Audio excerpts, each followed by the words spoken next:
Great. Good morning, everybody. Thank you, Lindsay. Welcome everybody to this morning's webinar. And just going to give a little bit of time here so we can make sure the room's sort of filling up quite nicely. So for those that have joined us already, warm welcome and a big thank you for taking out some time this morning. Welcome to Lindsay as well, who's joining me. I don't know how people can see, she might just be down a little bit. Welcome to Lindsay, and thank you very much again for participating today. And to give a bit of background, Lindsay's done a couple of things for the One Group before, but it was going back in the good old days when we could all meet face to face at an actual event. So we've now, of course, moved our webinar series, our event series, onto webinar. And this would be the 9th now that we've done since the lockdown period. So these sort of webinars and online learning that we've been able to do have covered a variety of different topics, but really excited about today's with Lindsay. It's covering a very different angle of things that again are really, really important for us all. So just wanted to give a little bit of housekeeping for those that are on the call already. So there is a chat function using the webinar software that we have with Zoom.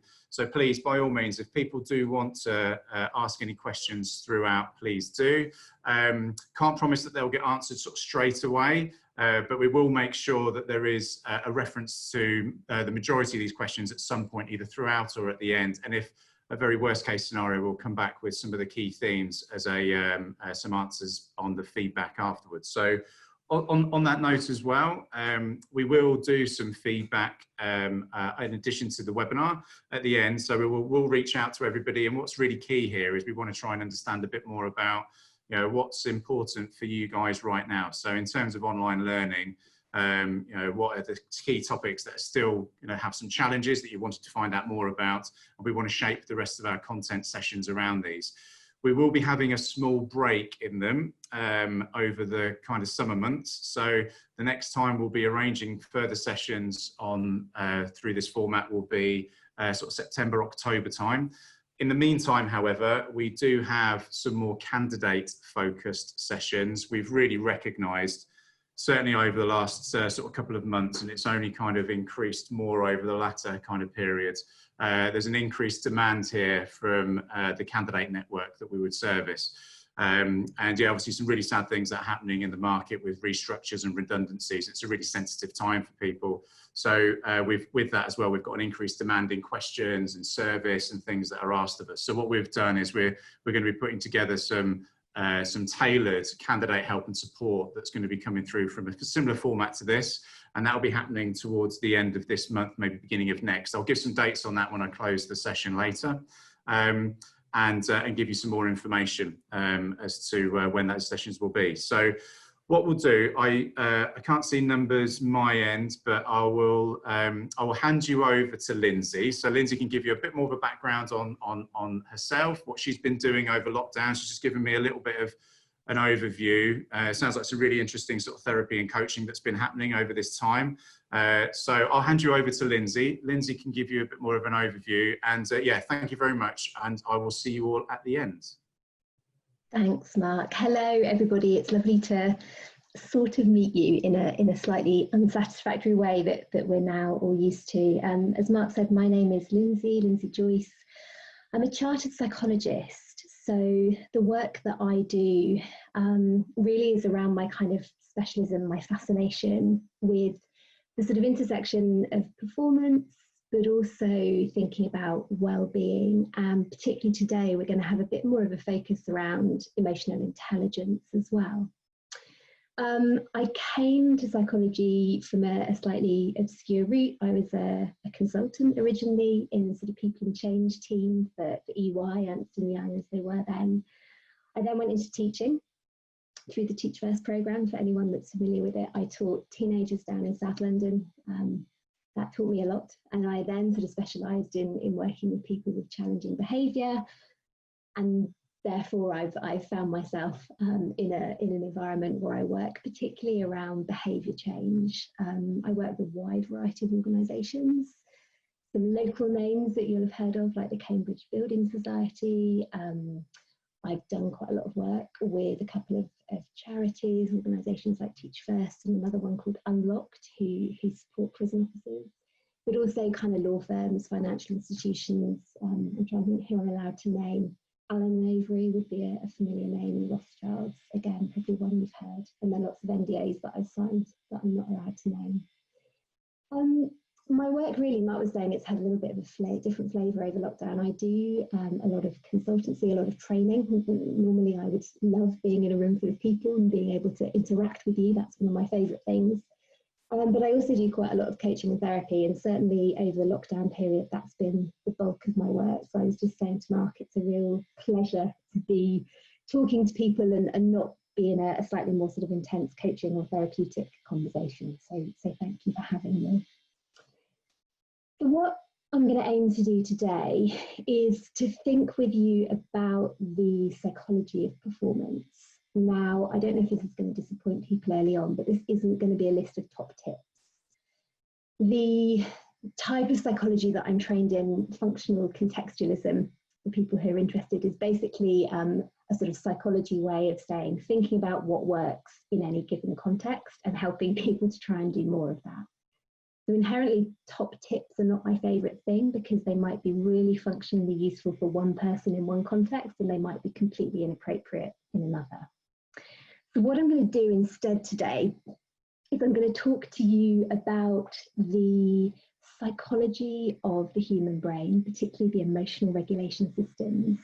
I'm going to share with you a very simple model that I use throughout my work and is really well evidence-based, and hopefully facilitate you to be able to use this effectively, thinking about supporting yourself, but also particularly your own teams.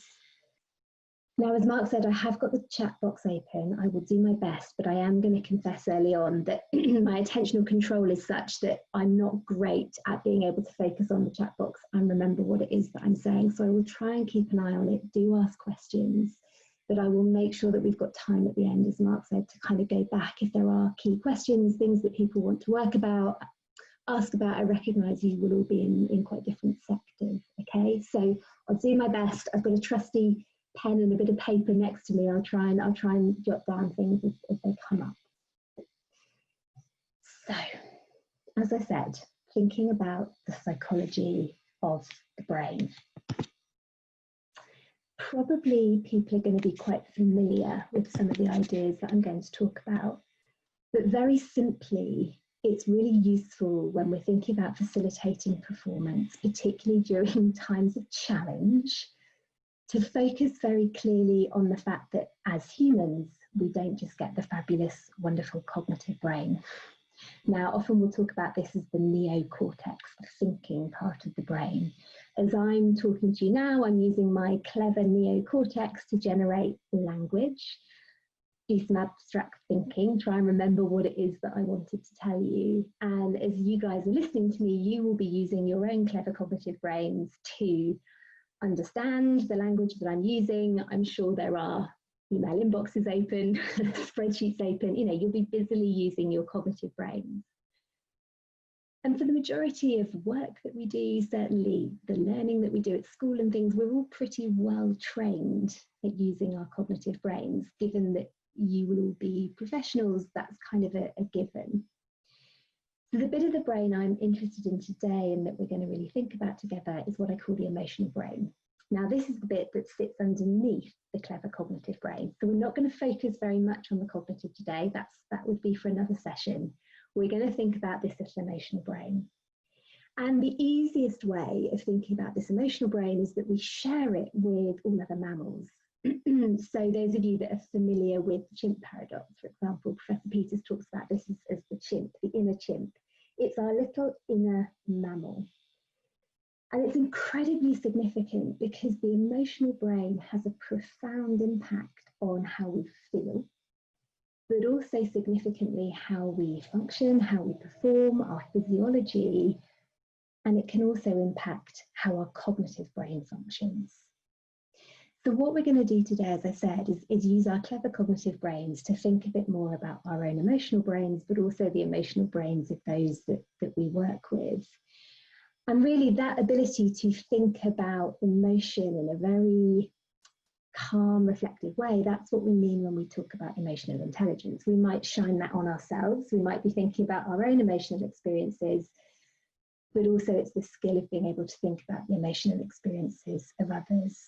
And essentially, if we can get really good at doing that, then we're likely to be able to tap into improved performance, better well-being for the people that we work with. So this emotional brain, it's got 3 emotional regulation systems. I like to think of them as 3 different operating systems. And you can see on the image, and I should have said we'll share the slides with you, so you'll kind of have these as an aide-memoire. It's got these 3 emotional operating systems, and I call them the threat system, the drive system, and the recovery system. So what I'll do is I'll just kind of rattle through the evolutionary psychology behind these systems. And I'll also explain a little bit about how they show up for all of us and the effects that they have. And then we'll start to think about them in a bit more detail and how they are likely to have been affected by lockdown, by ongoing COVID and everything that we're all experiencing at the moment. The threat system. This is probably one that we're most familiar with when we're thinking about psychology in day-to-day living. Now, the threat system, it is the one that's associated with those big, punchy, uncomfortable emotions. So we know that we're experiencing our threat system if we're feeling angry, anxious, ashamed. Shame is a big one that triggers that threat system, and we'll come back to that a bit later. So it's nasty, uncomfortable emotion. We don't like it, and we tend to do things to try and get away from or avoid these sorts of feelings. And that makes perfect evolutionary sense because, of course, the threat system's biological imperative is to try and keep us alive. That's literally all it is there to do. It's part of what we often talk about as the fight or flight system that you'll probably be familiar with. Now, most of the time, what the threat system will do is it will try and persuade us into fight behavior, anger, or flight behavior, anxiety. It can very occasionally trigger freeze behavior, and I'm not going to think so much about that today because it's quite rare and tends to be associated with very intense trauma, and I very much hope that isn't what you're going to be dealing with the sort of majority of your colleagues. Okay, so we're going to think more about that fight or flight stuff. So the threat system is just trying to keep us alive, but it's the most evolutionary basic of all of these 3 systems. So it's been there the longest, and it's also the strongest. And that strength of this threat system is really important as we keep thinking about performance together.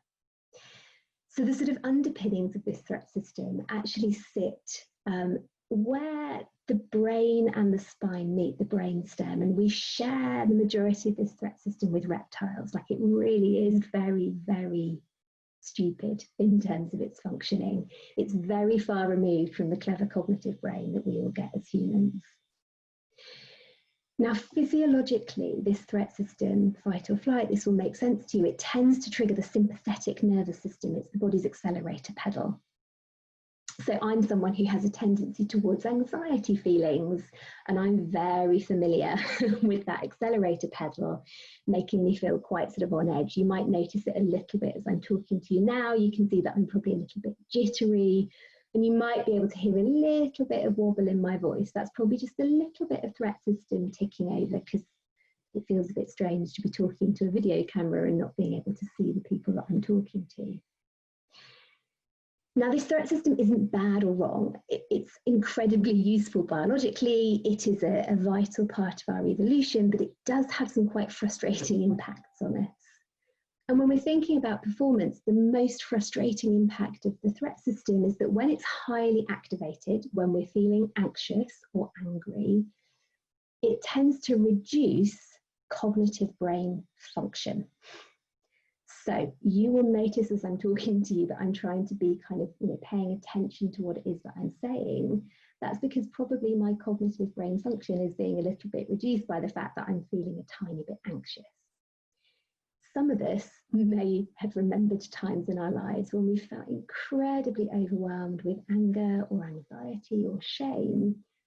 And it seems like that cognitive brain almost entirely switches off. We lose our memory, we lose the ability to think effectively. Often people describe it as like a brain fog feeling. So in simplest terms, when we're thinking about performance, particularly reviving performance for people coming back post-lockdown perhaps, we are going to have lots of focus and attention and awareness on the effects of this threat system. The other thing, I mentioned it already, but just coming back to this physiological effect of the threat system, it's triggering the accelerator pedal. It's using up quite a lot of energy. If you're someone like me who perhaps has a little bit of a tendency towards a strong threat system, feelings of anxiety, you might be used to recognizing that you have this sort of feeling of being on edge. It's great for burning through the chocolate biscuits that I've been eating, but it means that I do have a fairly high energy demand in terms of what my body needs physiologically. Now that becomes particularly relevant when we move over to the drive system. So, threat system, uncomfortable feelings, we don't like them, biological motive is to keep us alive.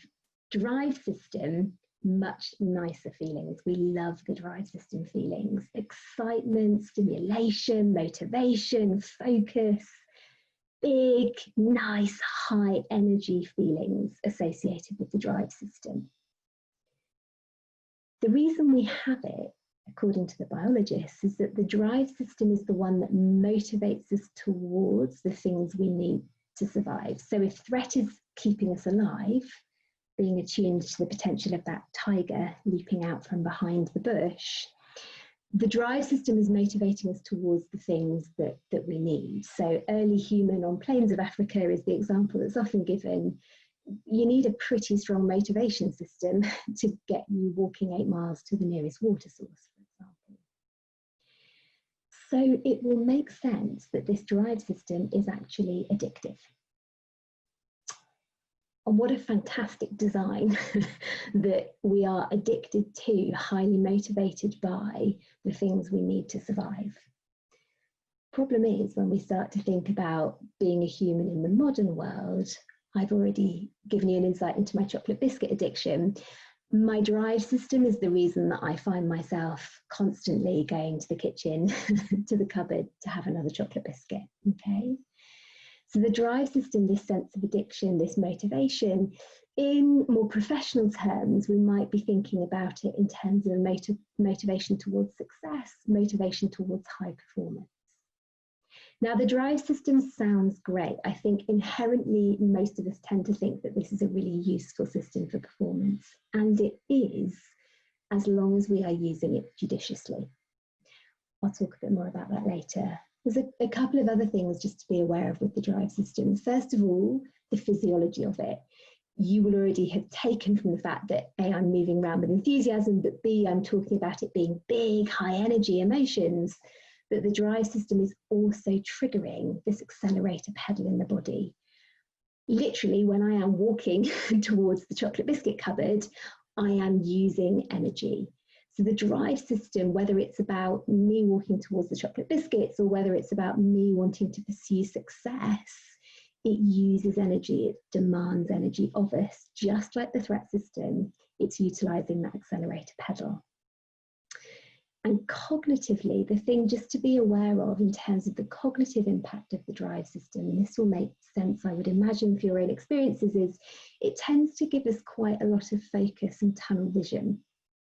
So part of the reason that I really struggle to manage the chat bar when I'm talking to you is my drive system is pushing me into this attentional focus around what it is I want to tell you and trying to remember the things that I'm passionate about. But that means I've got quite a lot of tunnel vision going on. So I find it really difficult to be taking in other bits of information around me. I can hear a neighbour chatting outside. I hadn't even noticed they were there because my drive system is focusing my attention on my webcam. So threat system, keeping us alive, using energy. Drive system, motivating us towards what matters, using energy. That leads me to the recovery system. Now, it will already be obvious to you that the recovery system is acting as the counterbalance to the threat and the drive. So the recovery system is the only one that is able to trigger the parasympathetic nervous system. That's the body's brake pedal. The biologists often call this system the rest and digest system, because when we're in this system, when we're experiencing a state of recovery, our body is able to do lots of the kind of tasks, the healing tasks, the digestive tasks that it needs to do, but that it can't do when it's spending energy on threat and drive. So physiologically, the recovery system is the only one that can top up the energy levels in the battery, because threat and drive are the ones that run the battery down. Now, recovery has a kind of fabulous two-pronged approach for mammals. I think we often are good at thinking about recovery in terms of rest. So sleep, good quality sleep, is a really obvious way that our recovery system can be stimulated. Back in the days where we used to be able to lie on a sun lounger reading a book, you know, that is another way that our recovery systems would be stimulated. Looking out at a beautiful view, the sea or the countryside, again, restful recovery system stimulation. But as mammals, our recovery systems can also be really effectively stimulated, recharged and activated by safe social connection. This isn't every social connection. It's what I often describe a bit inadequately as warm and fuzzy social connection. Those moments of connection with people, not necessarily friends and close family, but just people that make us feel warm, understood, noticed. So I had a moment yesterday. I went to do the food shopping, and you guys are all aware of what that entails at the moment. And I just had this lovely moment of interaction with the person who was sort of wiping my trolley and handing it to me, where he just gave me a big grin. And it was just a lovely moment of feeling connected to a human being. And given that there aren't that many of those moments available right now, I really noticed it. So even a complete stranger, even without any words being said, that connected smile, that feeling that we both kind of got the weirdness of this situation, that moment of empathy will have given me a tiny micro moment of recovery. Now, for those of you that are real psychology geeks, you will recognize that what I'm talking about here is the attachment system. So just to kind of feed that in for people who are interested, we often think about attachment in terms of childhood development and the quality of relationship between caregivers and children, but it carries on into adulthood. All of us need this sense of safe social attachment, of connection. And again, it makes perfect sense biologically, because if we didn't have this recovery system, this need for safe social connection, if we just had threat and drive, then all that we would be doing is killing one another and competing with one another for resources, okay?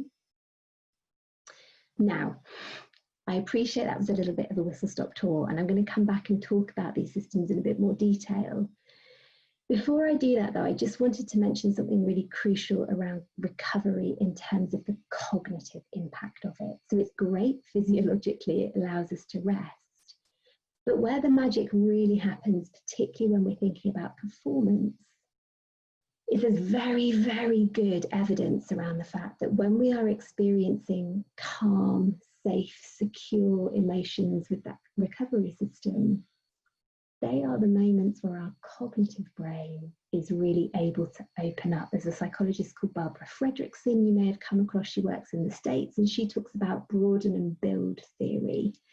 And basically, she looks at the idea that when we are feeling calm, safe, connected, warm, positive emotion, we are able to be more curious. We're able to widen our field of interest. We're better able to build on the things that we're already good at.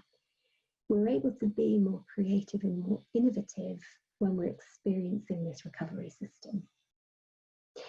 So it will then make sense to you as I show this next slide, which is, I appreciate, an incredible oversimplification, but it'll give you an idea of what I'm talking about. That when we're thinking about optimal performance, resilience, emotional flexibility, you know, whatever it is that we want to describe, the emotional underpinning is always the same. For someone who is performing at their best, they are experiencing a good dose of that motivating drive system, but they are also experiencing a big, heavy, counteracting dose of recovery. They are connecting to colleagues, they are working as part of a team, they're feeling safe and secure, they're having the opportunity to be creative and innovative, they're building relationships. And in my experience of working with clients across a whole different set of sectors and industries, it's this recovery magic that tends to get a bit lost. You'll see that there's a little sort of segment of threat within there as well. That's not to say that threat is needed for high performance, it's to say that threat is inevitable. Particularly for someone like me, and I'll talk about this again in a moment, who naturally has quite a strong threat system. It's just accepting that there's an inevitability of there being some threat present. That's okay, that's part of being human. We're not aiming to input threat into the system, which is something that I think people often unintentionally do when they're trying to promote performance. Now, just quickly, I've alluded to this a few times, but again, going back to the reason that the kind of top tip stuff doesn't work very well is because we all have different settings of these emotional systems. They're different sizes and strengths for people. We tend to talk about there being, roughly 50% dictated by genetics, roughly 50% dictated by experiences. So what might trigger my threat system might trigger someone else's drive system. And this is really interesting, thinking about optimizing performance. Apologies, I'm demonstrating my attentional control, Rhiannon. That's a really lovely, insightful comment. Thank you. And I've perfectly demonstrated why I can't talk about content and look at the chat bar. But yeah, you're very right that I think optimal performance that I just showed you is very different to how many people feel in organizations. Welcome to my lifelong my lifelong drum beating. So just again, going back to these individual differences, it can be quite challenging. It requires a lot of emotional intelligence for effective managers and leaders to think about the emotional experience of everybody that they're working with. I use myself as an example. I'm obviously very familiar with myself, but I have a very strong threat system. I think there are genetics there. I've got a lovely but incredibly anxious mum. There's also been some experiences, particularly in my early life, that I think really got that threat system activated. So for me, if you're managing me, you need to be aware that I very quickly tend towards anxiety. I also need to be aware that I am already spending a fair amount of my energy, my accelerator pedal energy, just on existing and having quite a strong threat system. Good news is it tends to make me quite attuned to people, which is really useful for my job. But it means that I tend to have less drive system capacity than the average person because I'm already spending 30% of my energy on my threat system. And this is the sort of stuff that I tend to think about when I'm working a bit more individually with people, or perhaps when I'm working with teams and we're looking more at kind of team performance. Now, to Rhiannon's point, I would argue that in the majority of organisations, what we actually tend to see is a little bit more of this picture, what I call the threat drive loop. And this is understandable to a certain extent because do you remember when I was talking about threat earlier, I was saying that those threat system feelings are incredibly uncomfortable. We are very, very motivated to get away from anger, fear, anxiety, shame. But what we do, and there are all sorts of systemic and environmental reasons that I don't have time to go into, but what we tend to get very good at doing, particularly within modern Western society, is we get really good at when we feel those nasty, uncomfortable threat system emotions at leaping into our hardworking drive system and using that drive system energy to try and control our threat system. Now, I'm going to come back to that in a minute because that's a really significant point, and I'm going to kind of give you some questions and ideas as to how to try and spot this within your own organisations. But suffice to say, this is a very recurring pattern individually, within teams, within organisations, and it is not where sustainable performance lies. If we just think very basically about the physiology of this, if we're all hanging out in our accelerator pedals the whole time, we're going to run out of fuel in the tank. And that's what tends to happen when we talk about people being burnt out. But I also come across people where they're experiencing this all the time, just by not being able to be as creative as they want to be, feeling that they're not performing at their best, feeling that they're just a bit about work and their lives. It's almost always because people have got stuck in this little threat drive loop.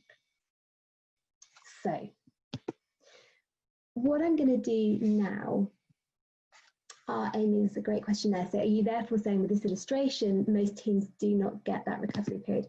Yeah, Amy, that's exactly it. And I'm going to talk a little bit more about recovery and its importance and how you might be able to kind of explore developing it a bit more within teams in a moment. So absolutely, with this, I'm just suggesting that for most of us, whether it's at work, but also in our personal lives, recovery can get a little bit lost, and I'll talk again in a moment about why that is. It's partly because it's sort of the weakest of the three systems, but yeah, basically when people get stuck in this threat drive loop, they're not having enough of the recovery brake pedal to offset the volume of threat and drive experiences. So just going back to this threat system then, thinking about life right now, we are experiencing very, very high levels of uncertainty. Mark and Simran and I were just sort of talking before you guys all joined us, just about, you know, the feelings of uncertainty that are around at the moment.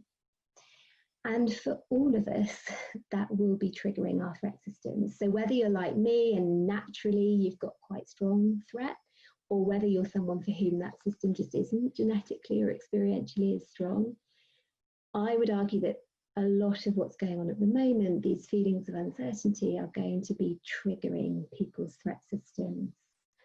And Rhiannon, I can see you've made a point there again in the chat about noticing that traditional approaches to performance management don't encourage recovery. Yes, absolutely. And this is something you might want me to come back to at the end. So I'm just going to scribble a note to myself, traditional performance management, and I will endeavour to revisit that, because that's actually something, a piece of work that I did with the Cambridge around performance management and how we could try and find ways to more effectively enhance recovery when we're thinking about performance management. So just going back to this threat system of ours then, it's already our strongest system because it is the most basic biologically. It's wired into the earliest evolutionary parts of our brain, therefore it is the fastest part of our brain. It activates incredibly quickly. Think how fast you would jump if a door slammed behind you right now, before your cognitive brain had done any thinking about it. Even if you were sat cuddling the cat or the dog or a loved family member and you were having loads of recovery, the likelihood is that for most of us we would still jump. That threat system would still kick in.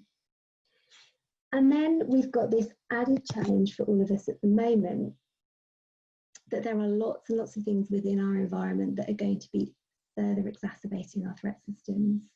Now, I should also apologise about the slides from here on in. So I don't tend to put many words on slides, but because I'm not with you and I can't focus on writing on a whiteboard or anything like that, I've just kind of thrown words at the slides. So my apologies. I know it's not good slide technique, but when you get the slides shared with you, I just figured it would mean you'd have some things to remind you, and there's some key questions as well as we go along that you might want to ask yourselves. So everything about the COVID experience, particularly the uncertainty, is going to be really, really triggering people's threat systems. Even if you don't necessarily obviously see it, you know, often people will say to me, oh, Lindsay, you can't be anxious, you're happy standing up and doing public speaking and things, but my threat system is just ticking over the whole time. I've got this tendency towards anxiety that, as I said, anyone managing me needs to be aware of if they're thinking about trying to get the best performance from me. So threat right now really, really is very powerful, and it's irrational. And people are often consuming a lot of content, media, traditional media, social media, that is really, really exacerbating threat. Plus, people might be talking an awful lot about threat-provoking things. You know, people are talking about being worried, children are talking about being worried. People may have had experiences of financial concern, of bereavement, of friends and family being ill. There are lots of things that are triggering threat. Something also that I just wanted to draw your attention to, particularly thinking about bringing people back post-furlough, is that it is likely, even though this will not have been the organisation's intention, if some people are furloughed and other colleagues are not, those that have been furloughed might be experiencing feelings of anxiety or shame. They might have had a wonderful time on furlough and be coming back full of a great sense of recovery, and we'll talk about that in a moment. But I think for a lot of people, and certainly clients I've been talking to individually, recognising that maybe you are not quite as essential to the organisation as you had hoped that you were, maybe having a member of your team that's not furloughed and you are, or even just the worry of job security might be triggering quite strong feelings of shame for people. You can't fix that, but with threat, it's just important to try and be really, really aware of this going on. So with threat, the kind of two rules are recognising it. I think something that we're not very good at doing, going back to emotional intelligence as a skill, is we're not always very good at noticing our own threat experiences and those of others. It doesn't make them go away, but just talking about them, being open about them, having conversations as part of teams. If you're a manager, having conversations with people when you're bringing them back about their anxieties, their worries, their fears, trying to kind of normalise this stuff a little bit. Not letting people spend 5 hours talking about everything that worries them, but just, you know, having an open and honest conversation about threats. Even talking about them in this way, you know, they are threats to all of us, can be quite normalising and can take away a little bit of the shame. And Sonia, that I suppose speaks to your question where you just asked me, when you work in an industry where change is predominant and almost constant, how do you alleviate threat systems? Yeah, it's a great question. Not easily. And we'll talk a bit about kind of useful drive and boosting recovery as ways of counteracting that. But as I was saying, with threat, you can't make it go away necessarily, but you can notice and recognise it and talk about it and normalise it. And actually, you know, when we work with very little children, there's a big initiative in schools at the moment around emotion coaching, trying to help teachers to facilitate emotion-rich conversations with children. Then actually just talking about threat, openly having conversations about it, the evidence shows that can be really, really useful for people. Julian, I'm just reading your question. Have you managed to help performance-oriented organisations successfully move away from shame? Yes, I have. I think that's probably a little bit of an ambitious question for me to answer now. It might be that we want to pick it up over email later. So Julian's just asking if there are ways of trying to move away from performance management motivators that evoke shame. And I think you're right that this can be endemic in some industries. Interestingly, as an aside, I've got a psychologist friend who runs a team of frontline NHS therapists, and even in that environment where you'd think people would be really aware of shame, they have a league table in the office of which therapist has fixed the most people this week. So I know this is tough. I know it's very, very countercultural, and I know that a lot of people are very disconnected from recognising the emotional impact of strategies that they have in place. Hopefully this will at least get you thinking about it, even if I can't offer immediate solutions. But great question, Julian. So just some kind of questions to take away with you. Again, no big solutions here about the threat system, but do you recognise as a starter, you know, the sort of threats that staff might be experiencing? Are you aware of things that colleagues have been experiencing? Are you aware of colleagues that might be particularly anxious about money, or those that might be coming back from furlough and experiencing feelings of shame? And how does the business talk about this kind of thing? So again, when we look at businesses that do this well, in fact, there was a study, I think it goes back to 2005, so it's quite old now, but basically psychologists were just looking at quality of communication within successful industry, and they found that the sort of top most transparent organizations, those that talked really openly and honestly with staff, were outperforming the S&P 500 by 11.3%. So there is a robust evidence base around the fact that if organizations can talk about these difficult emotions, although it's very uncomfortable, it does tend to promote feelings of honesty and transparency, and that can really facilitate people trying to deal with feelings of shame and fear. When you think about, for anybody who's a parent, or I've got lots of nieces and nephews, just talking to children about what is making them anxious, as I said, this emotion coaching idea can really facilitate their ability to cope. So just some questions to go away and reflect and think about. How threat aware is your organisation? If you're bringing people back in post-COVID, I would really recommend that you try and be very threat aware. There will be lots of people coming back with feelings of anxiety, of shame, of fear that are likely to have been exacerbated by things within the media. Drive. So I've already said threat is the most dominant of the systems. It's kind of the most basically wired in terms of biology. The next one is drive, okay? So drive can be very linked to feelings of competition, of wanting to be better than other people. And the thing to watch out for with drive, and I think quite a few of you guys with your reflections have already been noticing this, is that it can be used for good and for bad. I often talk in terms of helpful drive and unhelpful drive when I'm working with clients. Now, again, this is just a brief kind of sense of flavour of this stuff. I'm not able to go into huge amounts of detail. But very simply, I've already alluded to this with the threat drive loop. Unhelpful drive is when we're spending drive system energy to try and control and get rid of negative emotion. Think how much time probably most of us spend doing that. Now, the things to watch out for would be things like pursuing perfection, trying to be right all of the time, pursuing high levels of control. I once worked for a manager who was incredibly micromanaging, and it was all about, I think, looking back, her own feelings of not being good enough and of feeling like an imposter, and trying to control that by exerting high levels of control over her team. It made her extremely difficult to work for, and quite a few people left her team because of it. Interestingly, drive can also show up with sort of over control of thoughts. You know, watch out for people telling you that you've got to be strong or be positive. I think quite a few psychologists have been a little bit worried about that with COVID.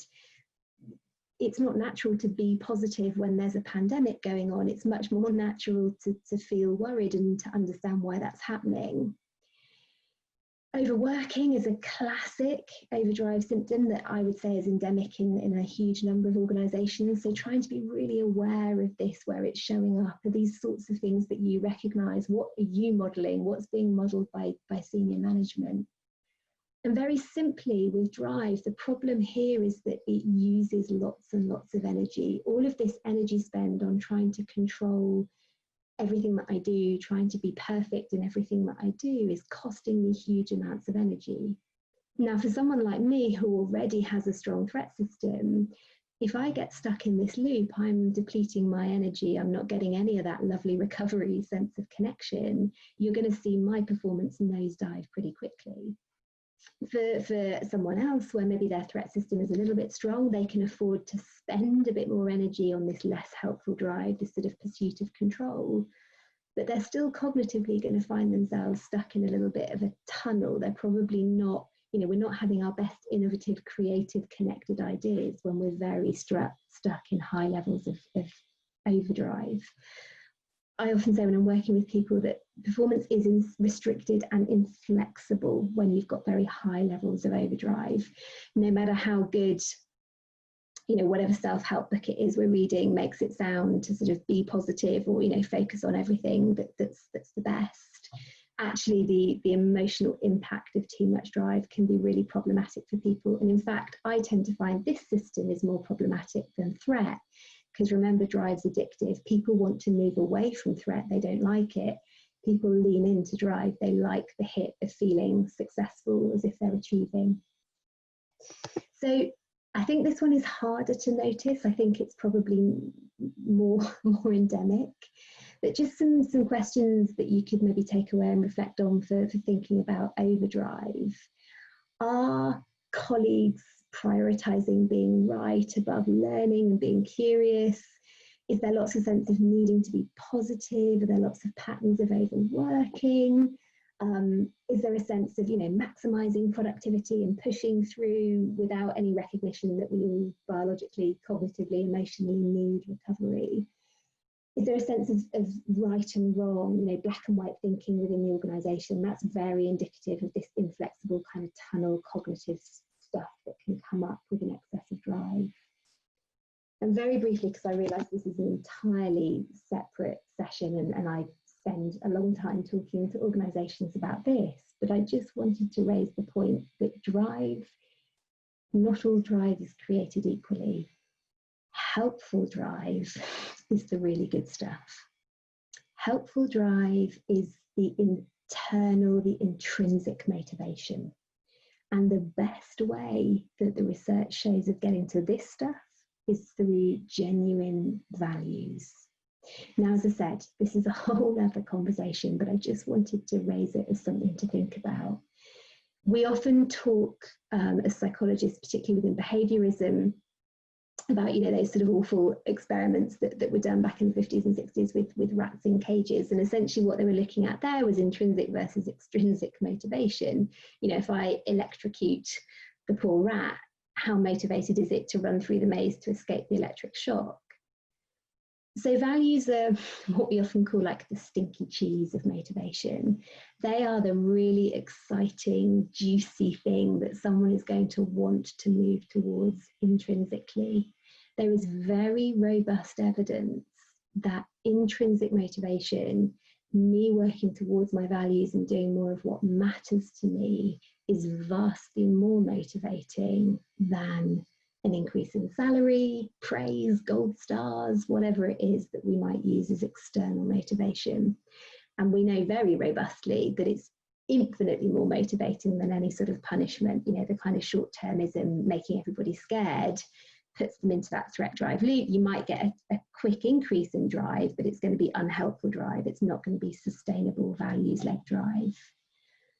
So the kind of gold standard, I suppose, of useful, really, really effective drive, as I said, is people knowing what their values are and working towards them.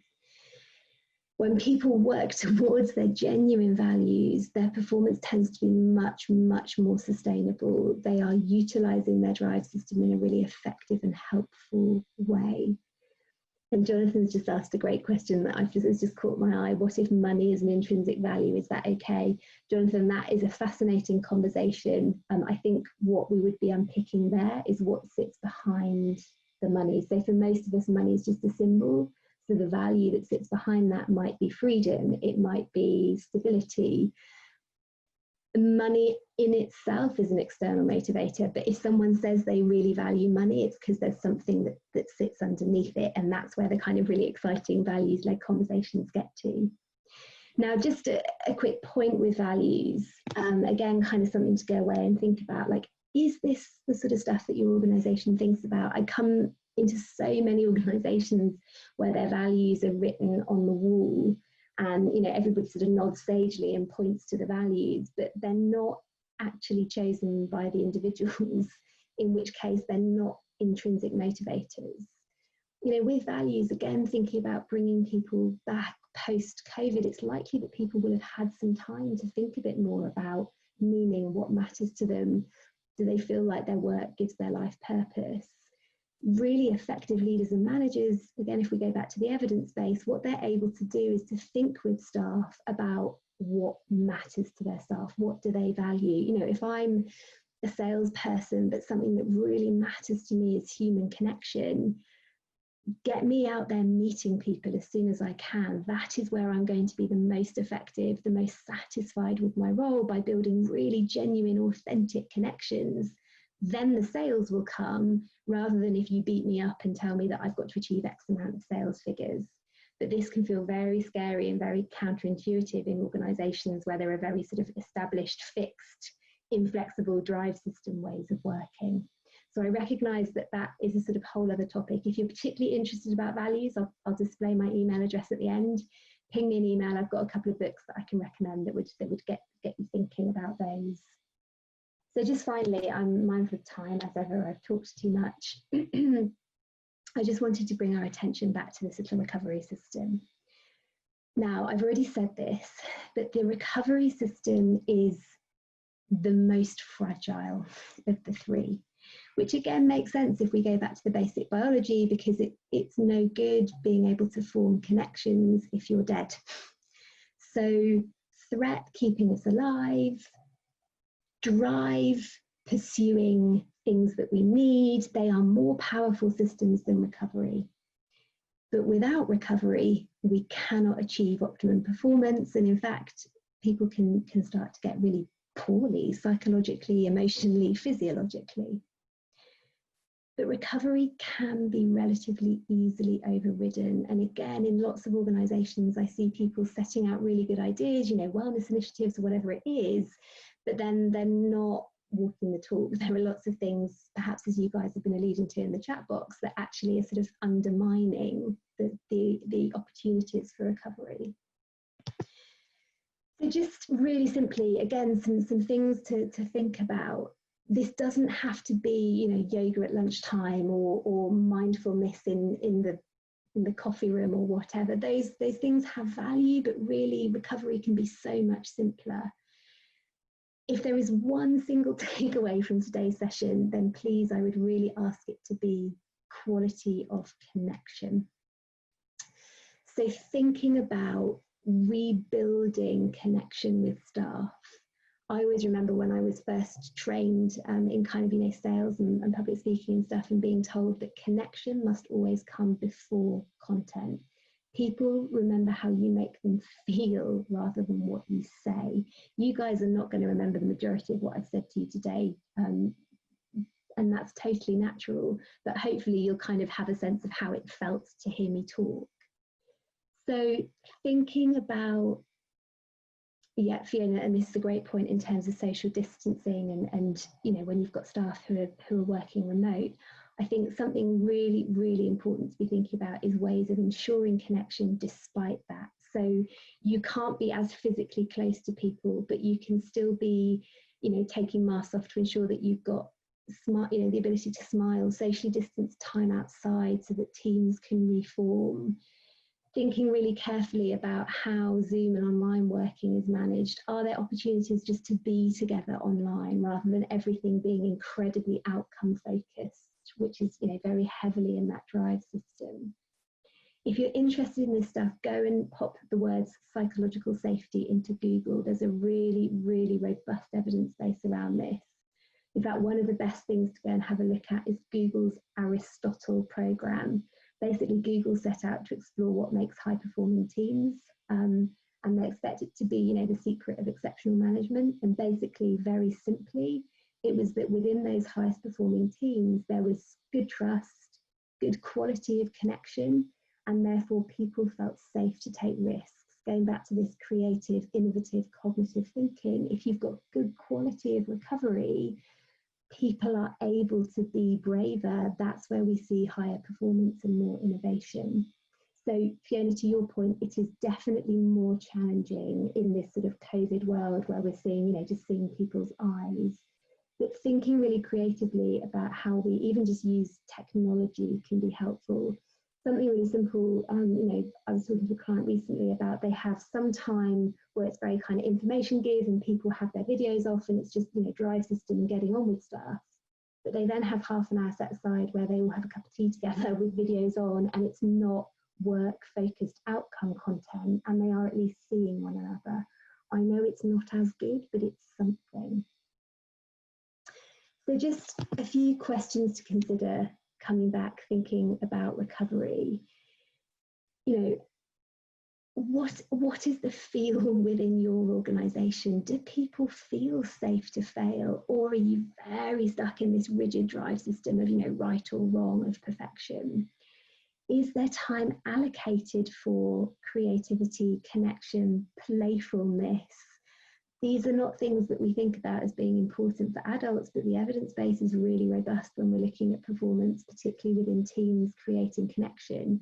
You know, look at A Pride of Lions. They create connection through play. That's how they do it. And we're not all that different with this emotional brain of ours.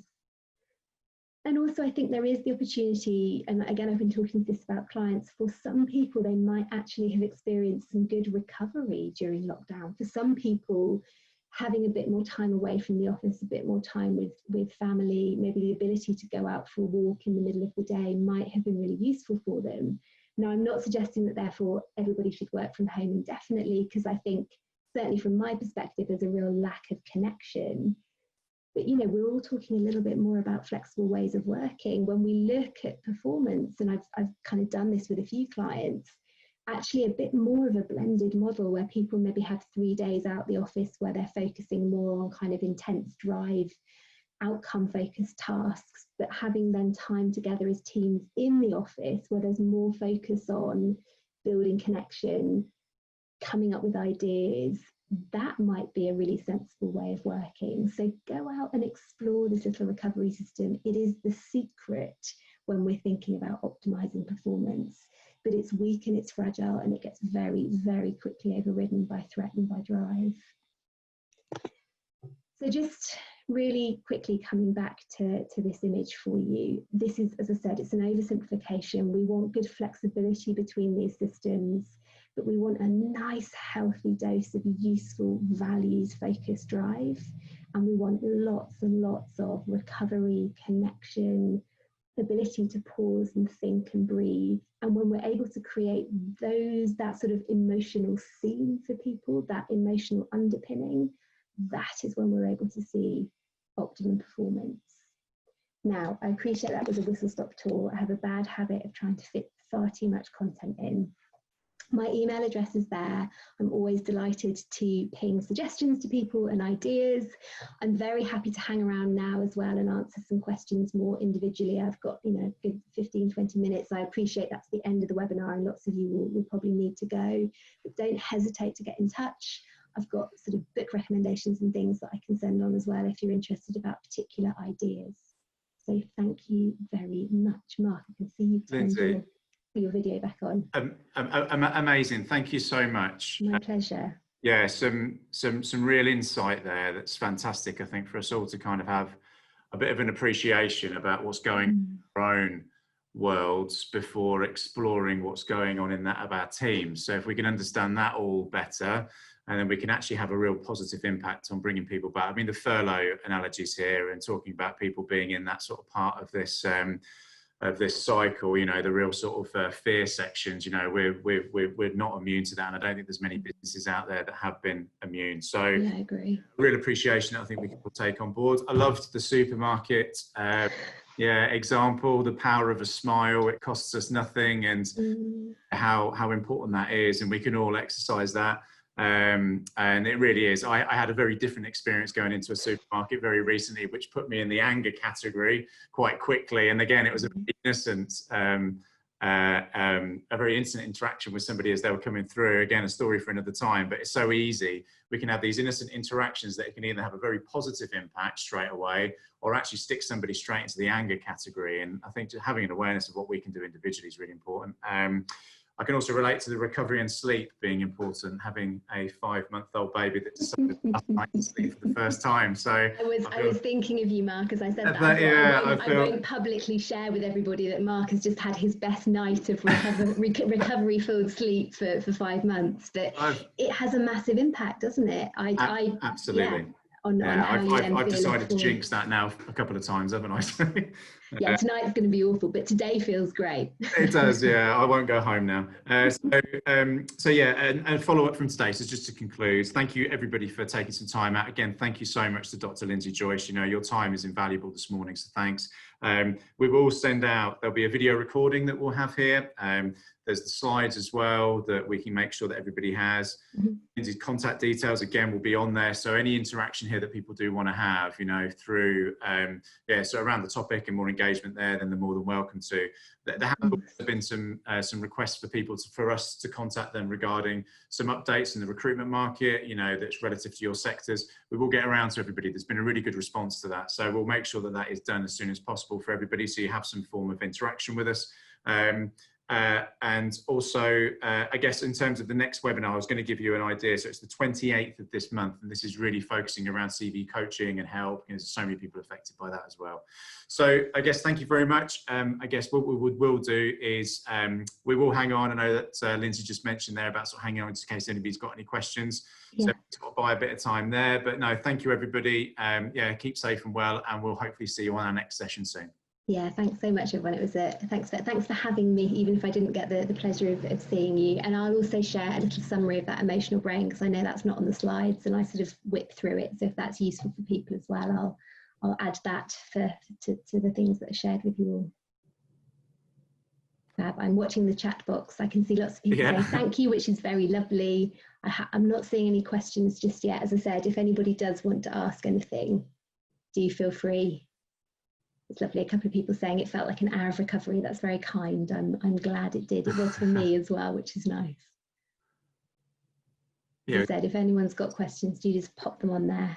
I think. I was going to say, it's really interesting how you sort of concluded as well to say about sometimes it's not necessarily, you know, what you're saying, but it's kind of how you come across, the way of your delivery as leaders. And yeah, I mean that is so true. You know, and again, I can really say, you know, very calmly put together the content there just really helps enable people to kind of make sense of it all in a better way, you know, and have that kind of experience that ends up being a positive one. Yeah, and I think, you know, again, when I'm working with clients, whether it's individuals or teams or thinking more broadly across organisations, everyone's doing the best that they can. You know, we're all coping with this difficult human brain. So often, as leaders, and you know, I do it in my own coaching and therapy sometimes, we get so caught often in our drive system wanting to communicate something, or we've got ourselves a bit anxious about something difficult that we have to communicate, that we can forget about the other person's emotional experience. And there's no malice in that, but it's just really helpful to step back and think about what were the sort of emotional undertones of that interaction, because it does really impact when we think about performance. And thank you, but there's lots of people saying nice comments that's giving me a sense of recovery. So thank you, everyone. It does look like probably most people are understandably heading off to get on with their day. Fiona's just made a point there. So it strikes me that in our commitment to provide help options to people, we are surrounding them with threat. Yeah, and Rob, sorry, I'll keep an eye on them. So Fiona, by help options, Fiona, I'm wondering if you mean I don't know, things like coaching or employee assistance or therapy. Are those the sorts of things that you mean in terms of help options with that question? So Fiona's just asking, she wonders if providing help to people can make them more threat. Okay, great. So she's saying they've got lots of posters up around COVID and phone numbers to call and EAPs and yeah, I don't know. Again, going back to the individual stuff, I would imagine it depends for different people. So I think for me personally, there would be a little bit of recovery there in the sense of knowing where I could turn if I wanted help. And often it's about the wording of these things, isn't it? But you're right. For some staff, it might be if they're already feeling anxious, and then there's big kind of warning signs everywhere about COVID. I mean, the experience of going into the supermarket that we keep using, you know, being greeted by someone wearing a visor, that is going to trigger my threat system inevitably. So I do think the strangeness of a lot of the different protocols within the workplace will be triggering threat. I'd hope kind of supportive notes about EAP, and some organisations are really mindful and good about how they kind of message and brand some of their stuff about employee support. I definitely think you can try and increase a bit more recovery there, but great question. Rob, you have asked, you said you're interested in performance management and talking about how this relates. Great. Targets and grades are useful for reward that has downside on threat levels. Yeah, really valid. So at the Cambridge, don't mind me talking about it because I have done already before, but with Cambridge Building Society, this was exactly what we were looking at. In fact, they were looking to shift their performance management system away from targets and grades. And what we actually introduced there was more of a performance coaching program. And we took away grades entirely, which was culturally quite challenging for some members of staff. But a couple of years on, I think they've seen really powerful impact of that, particularly thinking about boosting sort of higher performance for people, because there's a little bit more flexibility, people are a bit braver, a little bit more creative. So Vicky Tiller, who is head of people at Cambridge, she's off on maternity leave at the moment, but I think she's back relatively soon. She would, I'm sure, very delightfully talk to you about all of this. And in fact, she did at a one group session a little while ago. But Rob, email me and I'll see if I can dig up any sort of pertinent articles for you as well. But yeah, Vicky at the Cambridge might be your best bet for a kind of lived experience of this sort of work. I think, Mark, that's probably the end of questions. Great, thanks, Rob. Yeah, so thank you again if there's anybody else on the call, but what we'll do, Lindsay, if we